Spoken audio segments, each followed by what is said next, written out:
Welcome back to Year 2, Spring Days 1 and 2 of the Stardew Valley Min-Max and 100% Perfection Guide. Today is the first day of the second year where we will need to plant a whole lot of seeds on the farm, which is easier said than done. We will first need to scythe all the dead winter seeds which we planted last time in order to preserve the hoed farmland and allow the sprinklers to water the fields overnight. Next, we will need to place down fertilizer and plant the seeds, which we could do one first and then the other, but we did purchase some enrichers from the Golden Walnut Room, which we can place down on sprinklers, fill it with fertilizer, then when we plant the seeds down, the fertilizer will be applied at the same time. Also, since we have a limited amount of ancient fruit and strawberry seeds, we must make a stop at Pierre's to purchase some more seeds to fill the rest of the space with. We begin this day, like we do with most days, by taking care of our farm chores. We also crafted a new seed maker and placed down some of our other ones, and we'll grab some strawberries and start turning more strawberries into strawberry seeds because we'll want to be planting a lot of those down. We also have some ancient seeds here which we will be planting, and there should be some more ancient seeds grown in the greenhouse which we will harvest. There's a few ancient fruit in the bottom right down there, which we will get to after harvesting these fruit tree fruit, and we can do it pretty quickly there. Of course, I do pause sometimes to make sure I get all the items in my inventory, and then real quick we'll harvest these coffee beans. We should have plenty of coffee beans to plant. My plan is the leftmost field, the two Junimo huts to the left here. We will be covering those fields in coffee beans. Then on the right side, the bottom right, we'll put our ancient seeds and strawberry seeds there. And then that leaves the top right for whatever seeds we feel like. Most likely I'll put down some deluxe speed grow on that field and then just grow some non-regrowable crops. Maybe some cauliflower or something else like that, some rhubarbs perhaps. We will see. After getting our inventory all sorted and taking care of the rest of our farm chores, including harvesting the mushrooms from the cave and petting the animals, we will finish up here by clearing some debris on the farm. Since it is the first day of the year, a bunch of debris always appears on the farm, so we will scythe the weeds, cut some grass here because we do want some of that space right there, and then we'll head on back to our seed makers, which we will need to keep cycling throughout the day with those rest of those ancient fruit and the strawberries, and then we'll cycle our furnaces and then head out into town, and we'll be heading to Pierre's does open at 9, but we could have went there a little bit earlier since we have the key to the town, although he does leave his shop counter at some point, so I did want to play it safe and just go at 9. And it looks like when we head into town, we are first met with a cutscene, and this is Emily's 4-heart cutscene, which can be triggered on a sunny day when entering town, but it cannot be triggered in winter, which is why we have not seen it until now. Something interesting about this cutscene is we don't actually even appear in it, only Emily and her new parrot. We now enter the town and will head to Pierre's to buy some seeds. I did say I was going to buy some cauliflower seeds, so we will go ahead and do that. Those will be planted at the top rightmost Junimo hut, and that will be 271 cauliflower seeds that can fit there. I also will, of course, need to purchase some garlic, which we will. Also grab some bean starters just to place in between some of the Junimo hut areas, which they don't reach to. We'll see that a bit later. And then some garlic seeds just to have some garlic. But more importantly, we will save one of those seeds to grow on the island farm to fulfill the Gourmand Frog's last quest to grow a garlic. And unfortunately, I end up buying a whole bunch of deluxe speed grow from Pierre, 150G a piece, and if you've seen some of my previous videos, you know that before I've been buying deluxe speed grow from Sandy at the Desert Oasis on Thursdays for 80G, but that's the problem. We can only buy it there on Thursdays, and I probably should have planned ahead a little bit more and just bought some on that last Thursday of winter, but it's not that big of a deal. A whole stack of 999 deluxe speed grow times 150G a piece.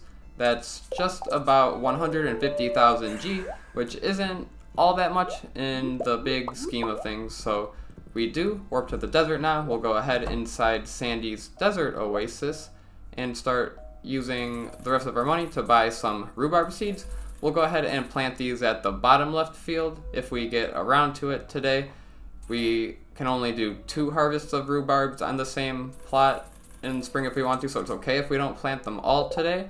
And then we'll just spend the rest of our money on some starfruit seeds, since we'll always need more starfruit seeds to plant on Ginger Island. We will now warp on back to the farm so we can start planting the seeds shortly. And you'll notice I did also buy 10 regular coconuts from Sandy, which is a deal she has on Mondays. And we can trade 10 coconuts at the island trader to get a single golden coconut, which we probably don't need any more of those, but I still got them just in case. We also need coconuts to get the desert warp obelisk from the wizard, so when we do build that, we'll need those, so they're just good to have, and we might as well pick them up since we were at Sandy's on a Monday.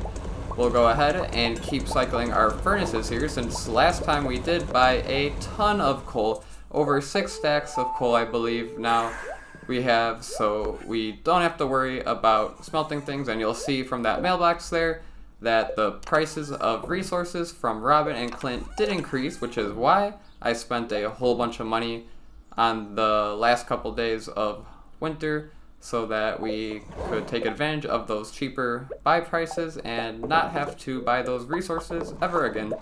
After finishing cycling these last machines here, we'll go ahead and get our inventory a little bit sorted here. We do have our seeds, which we'll be planting, the strawberries to continue cycling in those seed makers, of course the deluxe speed grow, and then also the enrichers. We go ahead and take a quick detour to the beach before we start planting, where we can see that we finally have gotten a lobster from the crab pots. And there we go, we got the Master Angler achievement, which is gotten by catching every single fish in the game, and it is also one of the perfection goals. We'll go ahead and forage the beach real quick before warping back to the farm. And now that we're back at the farm, we can go ahead and skip over a little bit of more machine cycling and organization, and we can finally start planting. But of course, we have to scythe all of these weeds first, which were the dead remains of our winter seeds we planted on the last days of winter. And after we clear some area from scything, we can start planting. What I will do is, as I'm scything, probably try to place down some enrichers and then go ahead and start planting the seeds, because I really don't know if there's any real good way to do this. I still think using the enrichers will be faster than doing the seed planting and fertilizer placing separately, but you will see me kind of struggle, but I'm just winging it here. My thought is that as I'm scything, I'll come close to the sprinklers and then can drop down the enricher. I'll also have to place in some fertilizer, which I kind of forget sometimes, so now I have to go around and do that and waste more time going from sprinkler to sprinkler.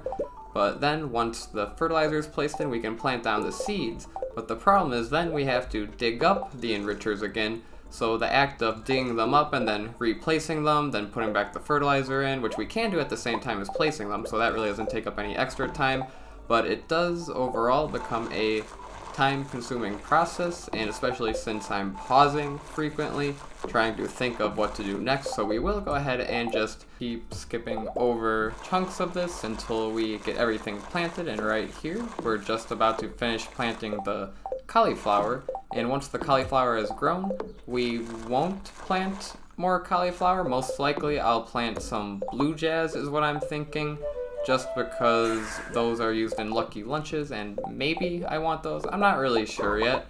If anybody in the comments has any suggestions on anything that's good for cooked items or anything, please let me know, and I'll consider planting them. But real quick, we are going to put some last 3 strawberries in the seed makers, take these ones down, just get them out of the way, and hopefully that'll be enough strawberry seeds to finish planting this bottom portion of the field. I will go ahead and start planting. I'm going to place the strawberries above the ancient fruit, I think, just because the strawberries grow a little bit more frequently, so I want them a little bit closer just in case, and they will die after spring, so I think having them above the ancient fruit will be better. The strawberry seeds I just finished planting up there share some of the cauliflower sprinklers, and I had already taken the enrichers off of those, so I just planted the fertilizer first and then the strawberries, which is fine. And I am using the topmost tier deluxe fertilizer, which is crafted from iridium bars and a lot of sap. I think it's 1 iridium bar and 40 sap for 5 of them, which isn't actually too expensive. I think the sap is a little bit harder to come by than the iridium bars, honestly, but I did craft enough to cover the strawberries and ancient fruit here, since they are regrowing crops, and using deluxe speed grow would only increase the initial growth stage. We finished planting the rest of our strawberry seeds, but weren't able to fill in every spot, and we've got a few more here, 5 more. I do believe I need a few more than that though. I think I need 6 or 7, so I put in 1 more strawberry and then start planting the coffee beans here, which regrow every other day, which is quite frequent, but when harvested, they give 4 beans and a chance for additional. However, only 1 bean per plant will be affected by the deluxe fertilizer if we were to use that, and the rest on the plant would all be normal quality, making the deluxe fertilizer a lot less effective for this. Because of that, I simply decided to just use deluxe speed grow instead. With no speed grow, the coffee will grow in 10 days and give 10 harvests in spring, while coffee with deluxe speed grow will grow in 7 days and give 1 additional harvest for 11 in spring. Also, the last harvest will be a day earlier, so this gives us 1 day where if it rains, we can skip harvesting the coffee beans, since normally the Junimos will harvest them for us, but on rainy days, the Junimos do not come out. After planting the rest of the coffee beans, we plant the green bean starters, then also plant some rhubarb seeds over here. For some reason, maybe I just wanted them a bit sooner, although we have harvested them in the greenhouse, but I think I probably forgot about that. But anyway, we grab the last of the strawberry seeds and plant that down. I did plant some a little bit earlier as well to fill in that gap, and all of the strawberry seeds are planted now.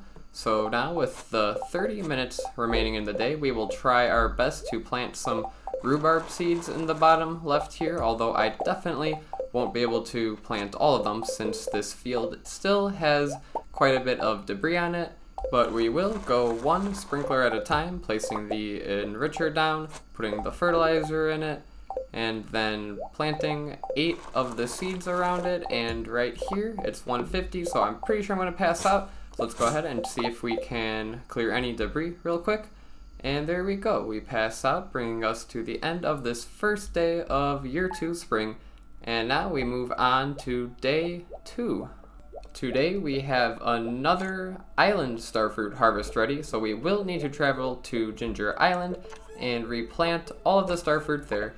You can notice we only have 35G to our name right now and 207 starfruit seeds, which is not enough. We need at least 500, I think around 550 starfruit seeds to fill the island farm fields. So we will need to sell some starfruit. I'll bring some silver starfruit to sell to Pierre, but we will be heading down to Cindersap Forest to stop at Leia's cottage. We do have a goat cheese for her, so we'll go ahead and give her that. Iridium quality, loved gift, very good.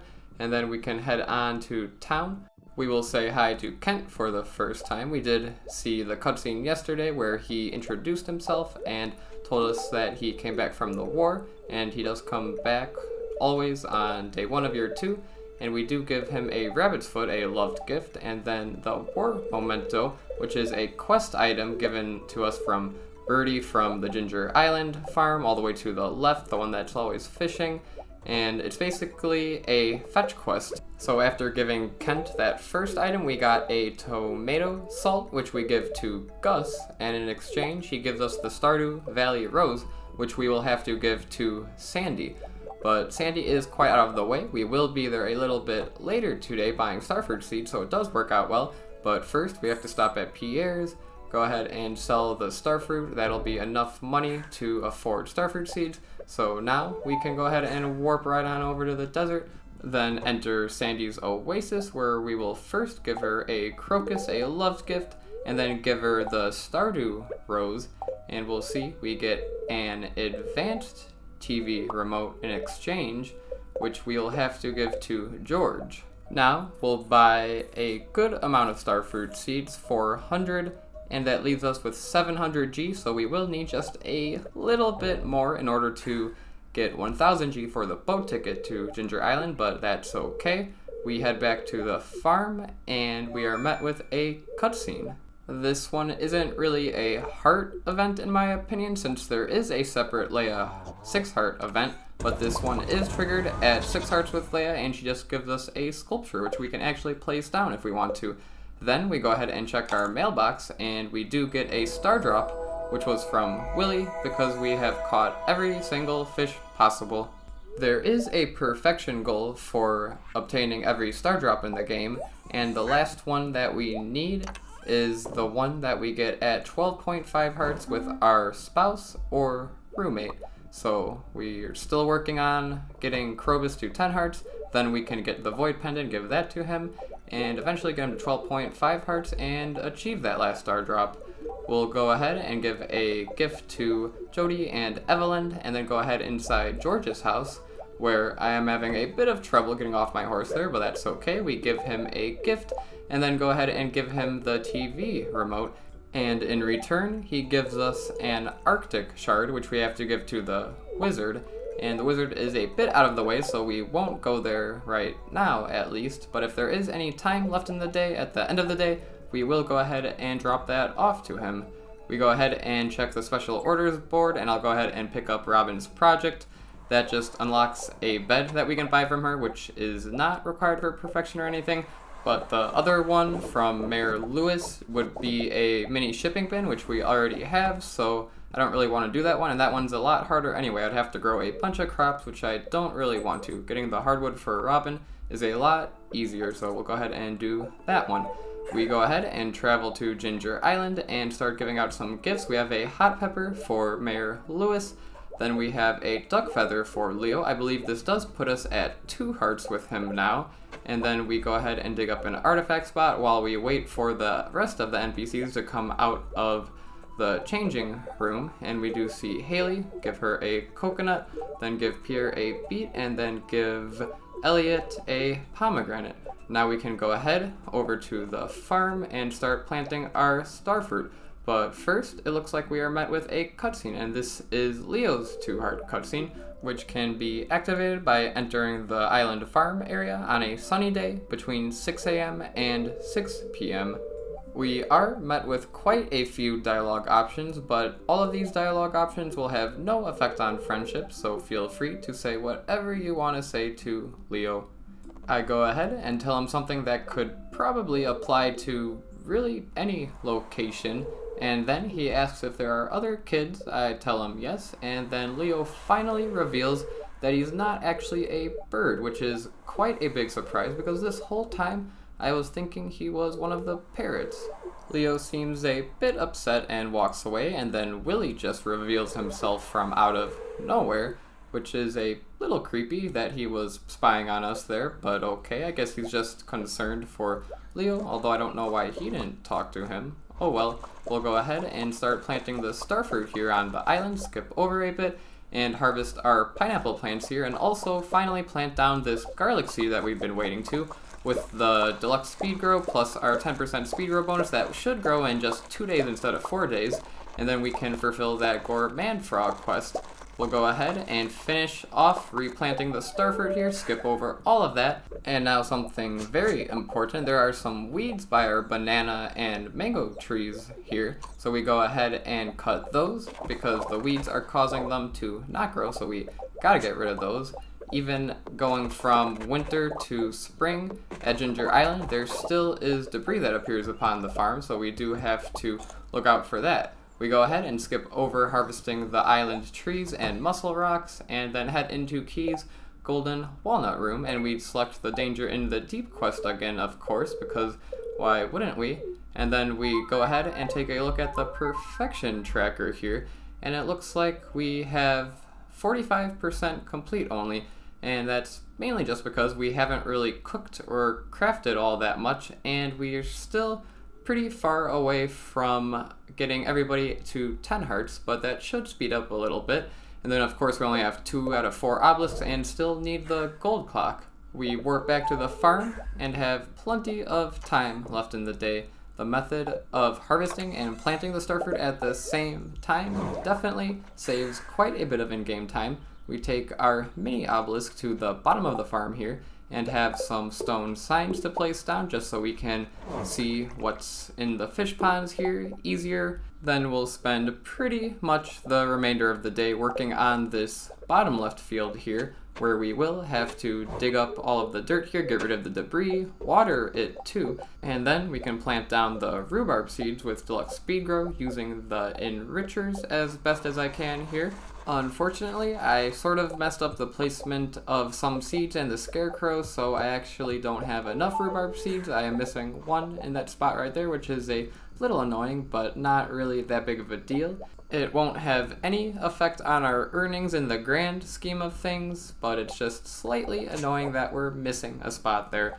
But oh well, I go ahead and head to the wizard's tower, and we are met with a bunch of obstacles in our path, including some logs, and we'll have to play the horse flute multiple times because the horse can't fit through 2 wide gaps when going up and down. But we do make it to the wizard's tower. We give him a loved purple mushroom as a gift, and then give him the Arctic shard, and in exchange we get a wriggling worm, and we will have to give this to Willy, and that will give us the final quest item to give back to Birdie at Ginger Island, and then we'll get 5 golden walnuts for that. With the remaining time in the day, we'll go ahead to the secret woods, chop the stumps there, and then chop any trees out here that we can after that if there's still time. And this does bring us to the end of this day and the end of this video. Next time, we will be having another cycle of starfruit wine ready and craft some more kegs for our setup. And we will also be taking on Key's Danger in the Deep challenge once again, but this time with a twist. I will be using a monster musk for increased enemy spawns, and use next to no staircases and bombs just for the fun and challenge. If you are looking forward to that and future videos, please consider subscribing so you can be sure to see them when they come out. Also, feel free to leave a comment with anything you'd like to share, or perhaps let me know if there are any other good spring crops that I should be planting. As always, thank you for watching, and goodbye.